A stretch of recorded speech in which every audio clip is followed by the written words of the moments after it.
Hello and welcome to this video. This is Dr. Mahmoud Al-Odeh, and in this video we would like to discuss the importance of having clear vision for any organization. As we discussed in the previous video that companies, organizations, they moved from production to service because they found there's some unique market for them, which will help them to stay competitive and stay in the market, in additional to other factors such as high profit that they can gain from the service industry. But on the other side as well, we need to mention that there are a lot of companies who tried to go into that direction, moving to the service, but they failed. And there is a reason for that, and we will discuss this in this video. And the reason for why the companies, they failed in their service industry, because they don't have a clear vision. They don't have a clear strategy. They are not experienced. They don't have any experience. They're not experienced. They don't have any experience in the service market. And a part of the experience will go to the learning curve. And as you know, learning curve, it's a very unique concept that will show the people that will be faster and more efficient over the time. So if your worker will finish a job in 10 minutes the first time, over the period of training and experience, the same person would be able to finish the unit within less time, 7 minutes, let's say. So, and that's due to the learning curve. This is what we call learning curve. So this is one of the reasons that we should talk about it, is the learning curve. They need some time to build their experience, to build their network, to build their infrastructure in order to compete successfully. On the other side, if the first thing organization need to compete in service industry, they have to create a plan, a clear plan. Clarifying the strategic intent is one of the most important factors that will help organization to succeed. I would like to start with this pyramid here, just to summarize all the alignment with the strategic directions and what organization need to do. In order to succeed in the service industry, in the service market, what the organization need to do, they have to have a mission and vision. This is the first thing they have to do. What they do want to be in the future. What's their vision and vision in 20, 30 years from now? What they want to do. The next level of this pyramid is the strategy. How they will reach and accomplish that mission and vision. How are they going to do there? How are they going to reach there? So they are right here and they want to move here. What is the plan for them? What is the strategy? And the next one is the objectives. Dividing the strategy into subcomponent will help them to make it more manageable. Instead of bringing this big chunk of strategy, how about we divide it into 5 to 6 goals, 7 goals maybe, and start working on 1 goal, 2 goals, 3 goals at a time. In this way, they could make it a more manageable way. And once they establish these objectives and goals, they should have looked into the critical successful factors. What are the factors that enable them to succeed in the market? And these basically the core competencies. Select the best thing that you can do versus your competitor. And that would be your focus. That would be your focus to achieve your mission and vision. Another thing that we need in order to succeed in the market in the service industry is the key performance indicators, KPIs. KPIs is critical to measure your success. KPI, these are the factors, the indicators, the metrics indicators, the metric indicators of success. Once you establish your goals, now these KPIs will help you to benchmark yourself against these plans. So your plan is to have a customer satisfaction of 90% or above. Your KPI indicator said, no, you have not achieved that goal. So what does that mean? That means you need to work more on that goal in order to achieve the 90%. If you achieve the goal 90%, is that done? Is that you achieved all you need? No, it's continuous improvement. The market is keep changing. Customer needs is changing. You need to provide more creative way to keep the customer excited. And you keep moving with the continuous improvement efforts. But for now, the KPI is a one way to benchmark yourself against your plans and see if you received your goal, if you achieved your goal or not. And the last step in the pyramid is key action initiatives. As I mentioned, the KPI will tell you where you are according to your performance, where you are in the plan. Did you achieve your goals or not? If you achieved it, what's next? This is where we need some action initiatives. If not, if you did not achieve your goals, okay, what's the correction action that we should take? We should have some correction action in order to do it, in order to fix our problem, to fix the issues, to reach to the goals. Not, it could be not an issue, but it's action plan that is needed, whether for continuous improvement and moving forward with the market, or to go back and replan and restructure our goals. These are the steps that you should go in order to compete successfully in the market. We'll go into more details now in just a second. First of all, let's talk about the mission statement. It is the mission statement, mission or vision, mission and vision statement. It's known where it's going. It tells you where you're going. And the strategy, will tell you how to get there. So the mission, the vision is where you are going, your future goals, 20 years from now, 30 years from now. And the strategy is basically how to go from point A to point B. This is why we need mission and strategy. And let's read more about the mission statement. Why we need it? We need it in order to satisfy the customer. Also, would be the roadmap for companies and organizations to keep us on track. To keep us on track, you keep your eyes on the goal. So that's the goal, is satisfying the customer. How we achieve it? Okay, remember the mission and vision. Remember the strategy that will help you to move you from step A to step B. And in the mission statement, what you need to do, you need to tell people how you're going to contribute to society through your service, what you're going to add to the society, how you're going to help the customers in their daily life. In addition to all of these, the mission statement is important because it gives you the boundaries on where to start and where to end, especially with a multitasking environment. Organization, they have multiple production line, multiple services, multiple businesses they're doing. But the mission statement will tell you where to start and where to end. Just put some boundaries to help organization focus on the goal. And this is what will help organization to succeed in the market.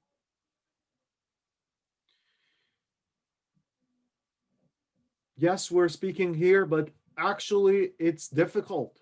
It is very difficult to create a good strategy for organization. But if you have a well-defined mission, that hopefully will help you and make it easier to define the strategy for organization. Once an organization's mission has been decided, each function area within the firm determines its supporting mission. Oh, excellent, excellent, excellent. We're still talking about aligning. We're not talking about only alignment between the mission, vision, and the strategy. We need also this strategy to go through the organization in all departments. marketing, finance, production, anything. All these departments should contribute to the bigger mission statement. So once you define the mission and the vision of your organization, you build your strategy, you send it down to the department, and the departments will decide how they can contribute, how each department will help you to achieve these goals.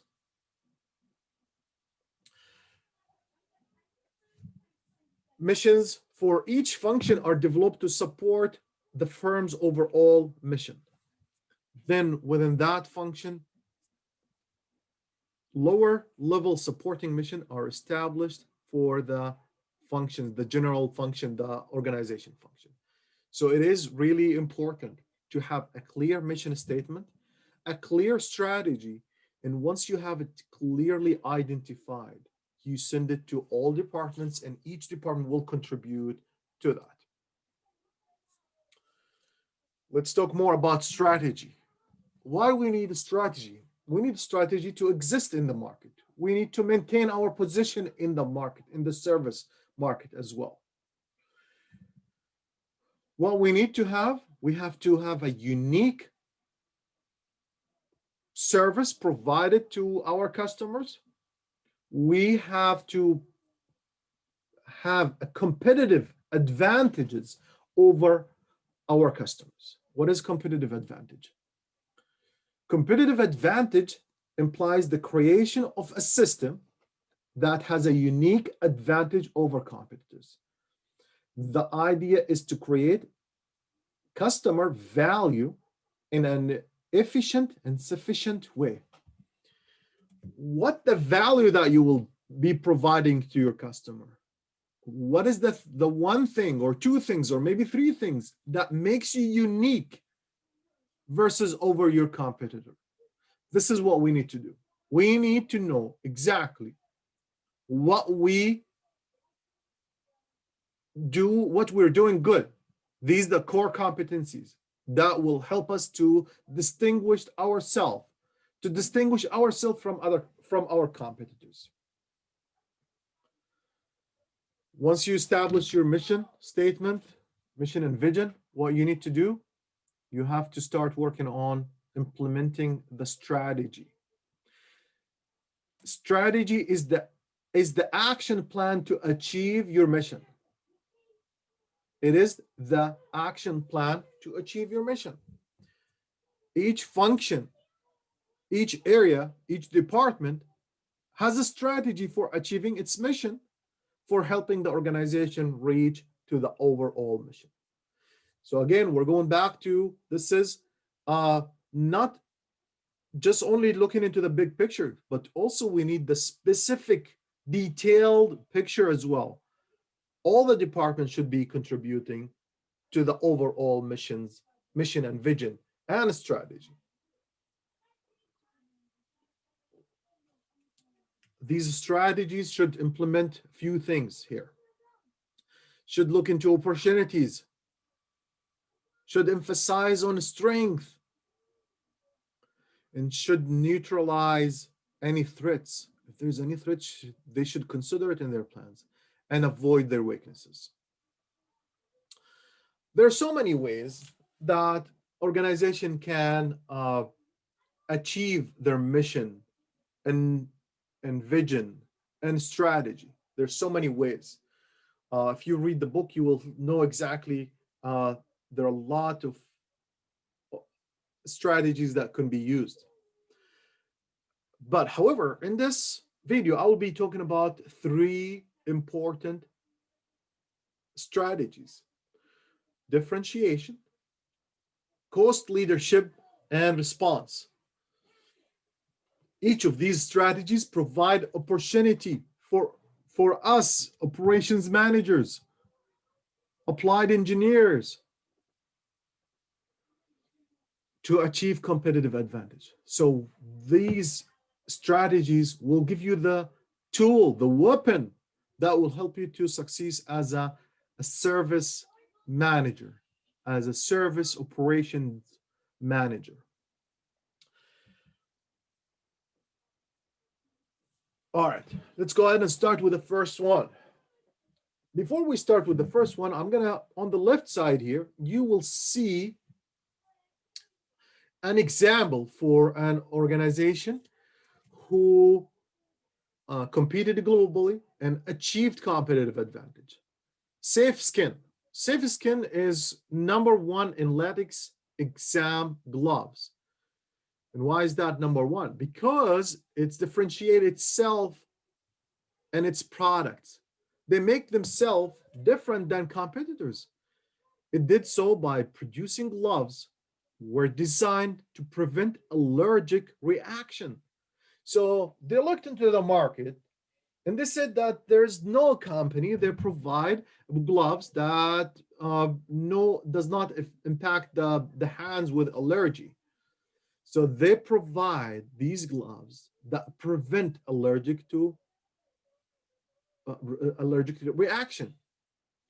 So they provided these to doctors and nurses, and this is coming from some complaints through the relationship with doctors and maybe surveys, and there's so many tools that we will be studying that you could receive the customer feedback.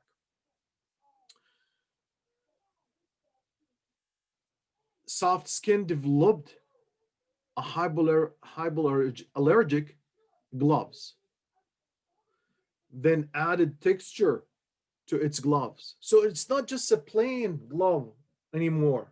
We're given even more advantages, more features.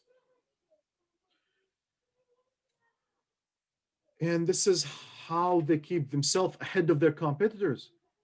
Safe Skin's strategy is to develop a reputation for designing and producing reliable state of art gloves, thereby differentiating itself. So being different, it's a great way. Differentiation is considered with providing uniqueness. No one can provide you the value that you receive from this service. Differentiation can go beyond both physical characteristic and service attributes.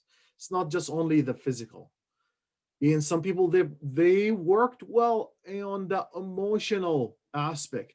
Example, FedEx. In the old days, there was no one can track packages. And this is really important for me as a customer because it's give me a peace of mind to know exactly where's my package. I don't want to wait for a week or two or a month and hear from the destination if they received it or not. I want to track every single minute of my package movement. And what they did, they fulfill the need for customer feelings. We need, as a customer, to feel safe, peace of mind. Our packages on track will be delivered. Again, where differentiation cannot be only physical characteristic, not just the look of your restaurant will be advantage, but also connecting with your customer, dealing with your customer, smiling to your customer would be a uniqueness attribute. How friendly you are with your customers, how flexible you are with your customer. These are good strategies that will make you unique. Experience differentiation, engaging customer with a product through imaginative use of the five sense, so the customer experience your product. So if you want to hear from your customer, let them get them involved in your service. Movie theaters are moving in this direction with surrounded sound, moving seats, changing smells, and mist to frame, as well as multimedia input to story development. Amazing, very good example here. The movie theaters now these days, you could watch a movie with a 3 or 4D movies, which if you see a scene with a rain, you will see a mist just to touch on the five senses of your customer. And this will turn your experience as a customer into a real experience. Second strategy, low cost leadership. Low cost leadership, Southwest has done low cost strategy by using secondary airports and terminators, first come, first served seating. Few are few fare options, smaller crews flying more hours, and snacks only or no meal flight. So this is how you provide a low cost. There's so many companies they're providing, uh, they're using this strategy to become the leaders in the market. Low cost, look into most of the organization, they look into this, they put this as a logo for them. Low cost every day, or the best prices in the market, something like this. And what they do, they reduce some of the activities, some of the services that they provide. As we said here in Southwest Airlines, what they did, they they used different strategy that is not used before. Southwest, in addition, Southwest has very effective match capacity to demand and effective utilize this capacity. How the best, how you could utilize your capacity at the most, utilization. It has done this by designing a route structure that matches capacity of its Boeing 737, the only plane in its fleet. Second, it achieved more air miles than other airlines through faster turnaround. Its planes are on the ground less. So they offered a package to attract the customers. And what's the result? They are the leaders in the market now. Low cost leadership entails achievement of maximum value as defined by who? By the customers. A low cost strategy does not imply low value or low quality. No, not necessary. You could provide a high quality with a low cost. How did you do that? By better utilizing my facility, by removing the waste from the process. For instance, Walmart continues to pursue its low cost strategy with supporters, with superstores open 24 hours a day. For 20 years, it has successfully grabbed market share. Awesome. They have this low cost strategy for all the superstores, and they've been successful. Walmart has driven down stores' overhead cost, shrinkage, and distribution cost. These are what they did. This is how they compete. It is rapid transportation of goods, reduced warehousing cost, and direct shipment from manufacturers have resulted in a high inventory turnover and made it to low cost leader. This is really amazing. So whatever strategy you're using, low cost leadership or something else, these could be your way to compete in the market. Again, there are so many ways to do it, but these are just a few examples that I'm providing here. Likewise, there are other discount food, Belgian discount food retailer. They've been aggressive cost cutter. They reduce the background music. There's no shopping bags or bright lights. These cut cost, and this is good for the customer because they're reducing the price on that end. And this is what they use it as a way to compete in the market. So differentiate, providing a different features, different value, provide a low cost leadership or use it as a low cost leadership. And then the third one, compete on response. How fast you are in responding to your customers. This is another way to compete. Response include the entire range of values related to the timely product development and delivery, as well as reliable scheduling and flexible performance. Flexible response may be thought of as the ability to match changes in the marketplace where design innovation and volume fluctuates uh, substantially.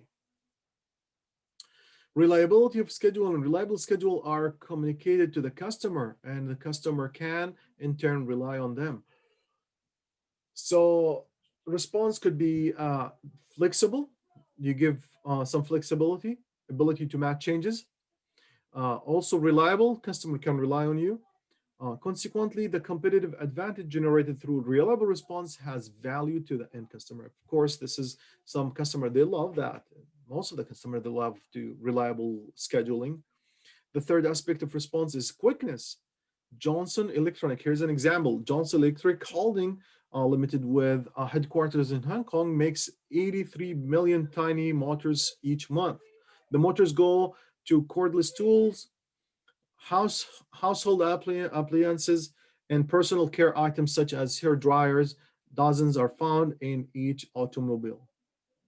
Johnson's major competitive advantage is the speed in product development, speed in production, and speed in delivery. So where response could be having flexible response based on the market change, how fast you are in competing in the market, how fast, as we mentioned in the Johnson Electric, the speed, the quickness, and reliable. Respond in reliability, and this is what make customers come to you and buy from you. Uh, Another strategy, and it is mentioned again and again, is about outsourcing. As we see a lot of organizations, they're going into outsourcing. They gain some advantages of that. It's, for example, if you go to a car dealer, what they do, they have a service, a financial service on site, and this could be not related to the car brand or the car dealership. It's outsourcing. Basically, they ask a bank to do the finance aspect for them. uh, Same thing, big organization, big companies, they might not offer the to do the restaurant inside their companies. They would outsource somebody else to cook for their employees and open their restaurants for their employees. What is the advantage of this? The advantage of this, just focusing on what you are good at, your core competencies. This is what will make you unique, and this will bring a strength for you. Uh, these are the core competencies that you need to focus on, and this is, if you're not good in doing that, then you should outsourcing. And also, that what you could do, you could outsource outside, which provide you overseas, which will provide you a lower cost, and this is will come back to you, will benefit you, will benefit from, as an organization, you will benefit from that. I think we covered that in multiple areas, but uh, it's one of the strategies that will help you to achieve your goals. And I should mention it. There are so many reasons. There are so many factors that will help you to go with outsourcing, such as I mentioned, that will help you to focus on your core competencies, will make you stronger in the market. Leave these essential but not good at it to somebody else. Second is, could be providing a better value, a cheaper prices for your customers. So that's also something that you should consider.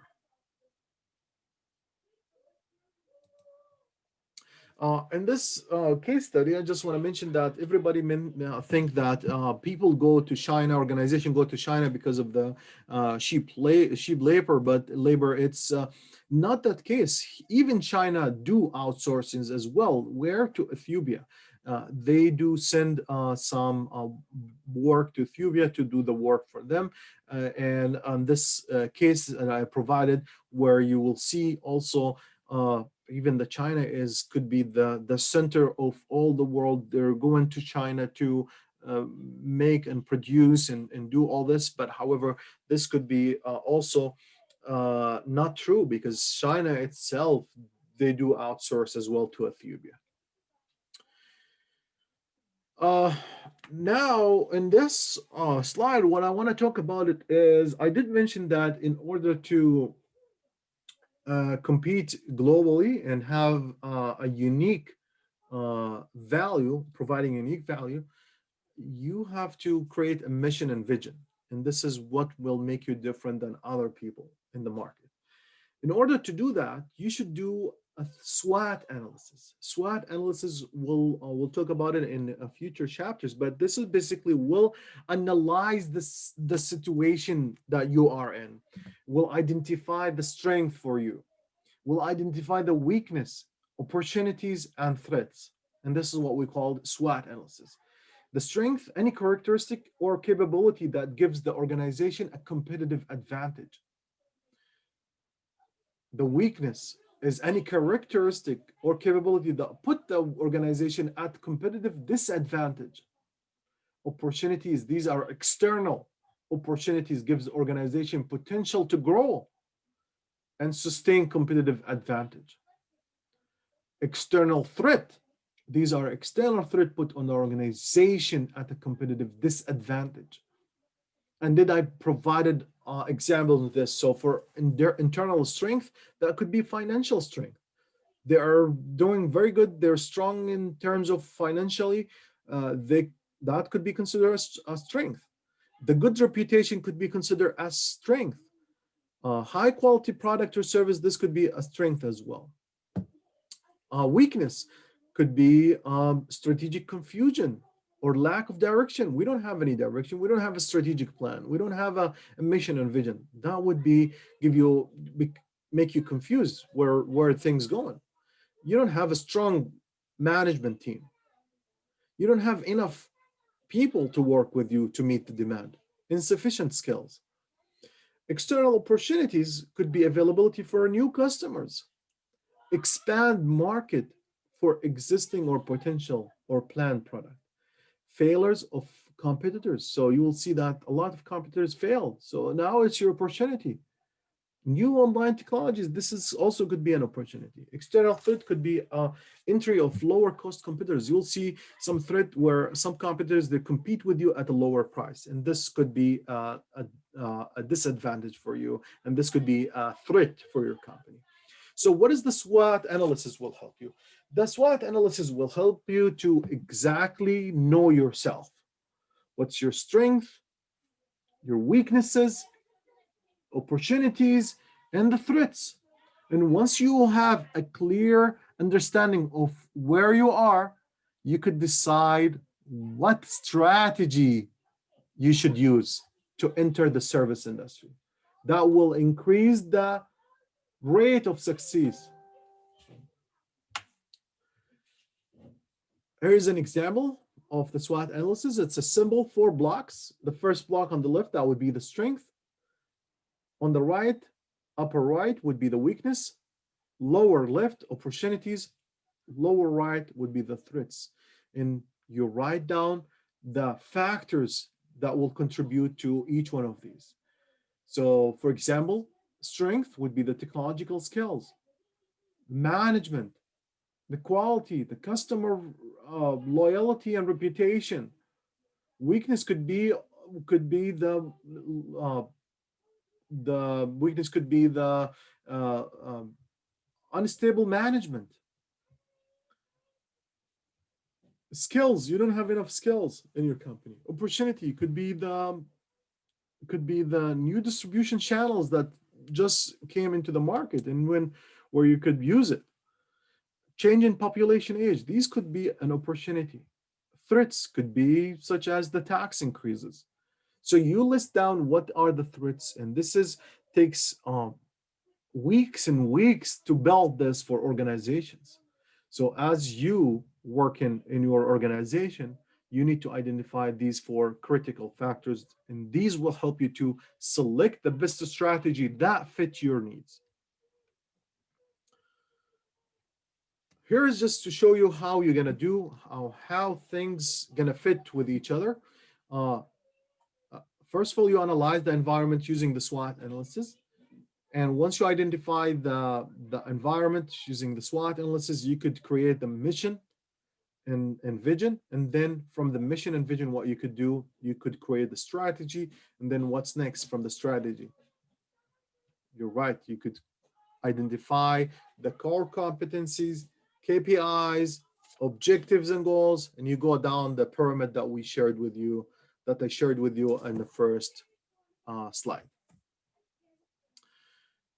In this slide, I want to conclude with this slide where you will see once you created the mission and vision for your organization, the overall mission and vision, these should be go down the list and uh, create some mission and vision for the sub departments and function, which will contribute to the bigger missions and vision. What also I want to mention here,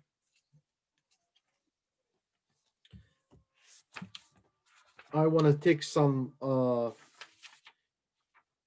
important things that I want to share with you from the textbook that I have. On page 66, the Boston Matrix will identify the it's kind of a matrix that will help you to identify what strategy to use. And they have 4 strategies or 4 positions, such as the rising star. And what you need to do in that case, if you identify yourself as a rising star, there's some strategies that you need to do. If you are a question mark, also there's some strategies. So that would be on page 66. This is good to read. And in conclusion, I just want to mention that not all organization who moved from production to service has been successful moving into that direction. And the reason for that, because they need some time to learn. And this is what we call it the learning curve. They need some time. They need to know exactly what they're doing. And once they identify their skills, and this is in order to do the learning curve, they have to identify they have to identify uh, their organization, their environment, the SWOT analysis. Once they identify the SWOT analysis, they could create the mission and vision. And with mission visions, they could go down to the strategy, then goals, objectives, and KPIs and action to take as well. So it is really critical that organization, if they want to move to from manufacturing to service, to select the best strategy. In this video, we discussed 3 strategies that hopefully will help service industry to use and to compete in this market. However, in the book, chapter 2, there are a lot of strategies that will help service industry to use to be able to compete. So these are the three strategies that I shared with you. It's not the only strategy. You could find more in the literature, and in particular in chapter 2 of this textbook, you find many more. But the one thing that I want to conclude this video with is organization have to be clear in their mission and vision, clear in their strategy. Once they created the clarity, once they have a clear mission and vision, they could easily succeed in the market. With that said, I'll thank you so much.